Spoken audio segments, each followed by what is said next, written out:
इस वीडियो में profile correction कैसे करना है अप्रेंटिसशिप के लिए एनएपीएस पोर्टल पे, उसको हम लोग देखेंगे।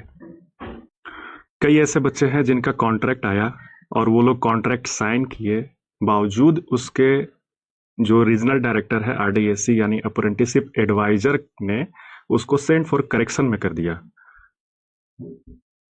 तो सेंड फॉर करेक्शन होने के पीछे रीजन यही है कि उनका प्रोफाइल में कुछ ना कुछ गलतियां हैं। एक बार सेंड फॉर करेक्शन आ जाने के बाद चक्कर लगाने वाली केसेस हो जाती है, फिर से री इशू कराओ, फिर से साइन कराओ, फिर से वो कॉन्ट्रैक्ट जाएगा, अगेन वो चेक में होगा, तो इट टेक्स टाइम।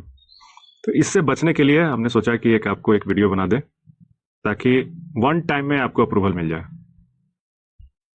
तो चलिए पोर्टल पे चलते हैं। पोर्टल में पहले आपको रजिस्टर करना है, कैंडिडेट लॉगिन करनी है ईमेल आईडी और ओटीपी के साथ। ईमेल आईडी डालना है, कैप्चा डालना है एंड देन सबमिट पे क्लिक करना है। ओटीपी का आएगा, ओटीपी आपको एंटर करना है एंड देन लॉगिन पे क्लिक करना है। लॉगिन पे क्लिक करते ही आपको आपका डैशबोर्ड खुल जाएगा और वो इस तरीके से दिखता है, जिसमें आपको जाना है प्रोफाइल। ये जो आपको दिख रहा है ना, ये प्रोफाइल, यहां पे क्लिक करना है। ये प्रोफाइल है, यहां पर आपको क्लिक करना है। प्रोफाइल पे क्लिक करते ही इस टाइप का आपको पेज खुल जाएगा। हमने एक डमी प्रोफाइल लिया है और इसी डमी प्रोफाइल से हम एक्सप्लेन करेंगे कि आपको प्रोफाइल में क्या क्या करेक्शन करने हैं। ये प्रोफाइल पिक्चर है, इसमें नहीं दिखाया गया क्योंकि एक डमी अकाउंट है। यहां पे आपकी प्रोफाइल पिक्चर होनी चाहिए क्लियर। यहां पे आपका जो नाम है वो आईटीआई के सर्टिफिकेट से मैच होना चाहिए, ये नाम।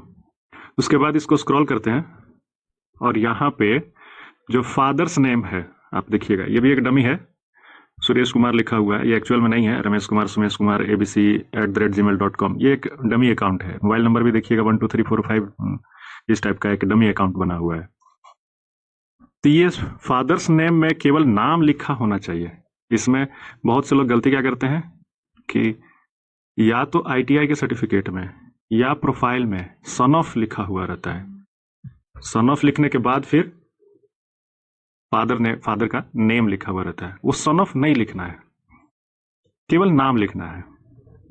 उसके बाद अगेन आ जाइए तो आपका कैंडिडेट सिग्नेचर, कैंडिडेट सिग्नेचर की एक पर्टिकुलर साइज है 100 बाय 200 पिक्सल का होना चाहिए। जब इसको आप ओपन करेंगे तो उसमें वो साइज दिया हुआ है। कैंडिडेट सिग्नेचर के बाद एक इंपॉर्टेंट सेक्शन है, स्क्रॉल डाउन करेंगे, पेज को अप करेंगे एंड यहां पे आएंगे एजुकेशन सेक्शन में। एजुकेशन सेक्शन में आप देखेंगे एक एंट्री होना चाहिए 10th की और एक एंट्री होनी चाहिए आईटीआई की। 10th में जो आपका स्पेशलाइजेशन है, यहाँ हिंदी नहीं होना चाहिए, यहाँ पे आपको जो सब्जेक्ट्स हैं वो लिखे होने चाहिए, या फिर as per board examination specialisation. ये 10th का बहुत ज्यादा इंपॉर्टेंट नहीं है, इसलिए इस पे फोकस नहीं करेंगे। इंपॉर्टेंट है हमारे लिए आईटीआई का। आईटीआई के केस में यहाँ पे सिर्फ आईटीआई होना चाहिए, आईटीआई के अलावा कुछ नहीं होना चाहिए। बहुत से लोग state specific scheme, central scheme, तो क्या क्या पीएमकेवीवाई और ये वोकेशनल ट्रेनिंग फालतू चीज का उसमें सेलेक्ट करते हैं क्वालिफिकेशन। सिर्फ आईटीआई रखना है, ये सब चीजें ब्लैंक रहेगी। यहाँ पे आपको सेलेक्ट करना है एनसीवीटी और यहाँ पे आपको सेलेक्ट करना है ट्रेड। आपका इलेक्ट्रिशियन है तो इलेक्ट्रिशियन, फिटर है तो फिटर। उसके बाद है कॉलेज नेम, वो कॉलेज नेम आपको यहाँ पे लिखा होना चाहिए। ये कॉलेज नेम आपका बिल्कुल जो आईटीआई का सर्टिफिकेट है उससे मैच होना चाहिए। उसके बाद आप एक इंपॉर्टेंट है, बहुत ही इंपॉर्टेंट है, जिसके कारण बहुत से लोगों का सेंड फॉर करेक्शन आता है, प्रोग्राम डेट। इसमें क्या करेंगे आप कि 1/9, जैसे एग्जाम्पल के लिए हमने लिया है 1/9/2021 से 31/8/2023, यानी ये प्रॉपर पहले डेट का पहला दिन और लास्ट का दिन ये होना चाहिए मंथ का, और ये टोटल 2 ईयर्स ही होना चाहिए। उससे ज्यादा आप लिखेंगे तो भी सेंड फॉर करेक्शन आएगा। उसके बाजू में है मार्क्स आपकी टोटल एग्जैक्ट होनी चाहिए और ये परसेंटेज भी एग्जैक्ट होनी चाहिए। उसके बाद आता है सर्टिफिकेट्स। आप एडिट में जा करके यहाँ पे क्लिक करके सर्टिफिकेट्स को प्रॉपरली, अब वो सर्टिफिकेट्स कौन से होने चाहिए? सर्टिफिकेट्स होनी चाहिए आईटीआई के मार्कशीट। जो आप ये मार्क्स डाले हैं ना, जो ये मार्क्स आप डाले हैं उसको वेरीफाई कहाँ करेगा कोई? वो मार्कशीट से ही होगा।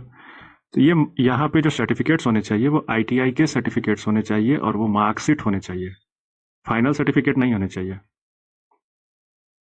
एक और इम्पोर्टेंट चीज़ है जो छूट गया है, वो date of birth. Date of birth आपका एग्जैक्ट जो ITI के सर्टिफिकेट में है वही लिखा होना चाहिए, और जेंडर भी एक है इम्पोर्टेंट, वो भी आपको प्रॉपरली।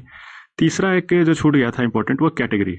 बहुत से लोग कैटेगरी गलत सेलेक्ट कर देते हैं, जैसे OBC में है, SC ST में है, लेकिन जनरल लिख देंगे। ध्यान दीजिएगा, अगर आपने जनरल लिख दिया है और आप सेलेक्ट नहीं हो पाते हैं तो फिर वो चेंज नहीं होगा। इसलिए आपकी जो कैटेगरी है आप वही सेलेक्ट कीजिए। एक और महत्वपूर्ण बात है, जब सर्टिफिकेट्स जनरेट होता है 1 साल बाद, उसमें कैटेगरी लिखा हुआ रहता है, इसलिए आप ये जो कैटेगरी है वो सही लिखेंगे। अगर गलत लिखेंगे तो आगे चल के आपको करेक्शन कराना पड़ेगा, कहीं ना कहीं आपको दौड़ना पड़ेगा। इन शॉर्ट अगर समअप करें तो आपकी प्रोफाइल की each and every information should be matched with ITI के सर्टिफिकेट्स, ITI के मार्कशीट, उससे मैच होनी चाहिए, तभी आपका सेंड फॉर करेक्शन नहीं आएगा। अगर मैच नहीं रहेगा तो सेंड फॉर करेक्शन आएगा। Thank you so much for joining this video.